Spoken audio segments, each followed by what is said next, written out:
Hello guys, ipakilala ko lang po sa inyo yung mga alaga naming aso. Tatlo po sila guys. Ito po guys si Kinso, yung puti naming aso.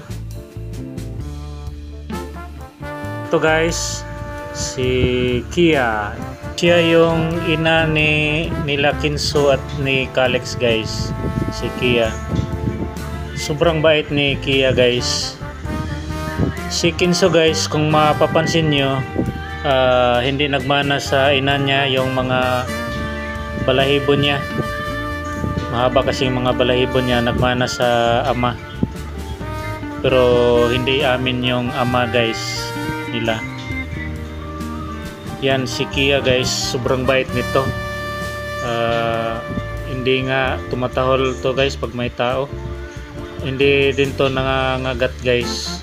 Tinitingnan lang niya, parang wala lang.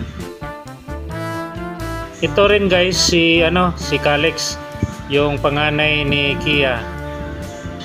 Kapatid din to ni Kinso guys. Bali si Kinso pangalawang pangalawang panganak na ni Kia. Yan guys si Kinso at si Kalex guys, magkapareho lang yung balahibo nila guys. Yan, mahaba, nagmana din sa ama. Pero si Kalex guys, iba din yung ama niya. Bali si Kalex at saka si Kinso, magkaiba yung mga ama nila.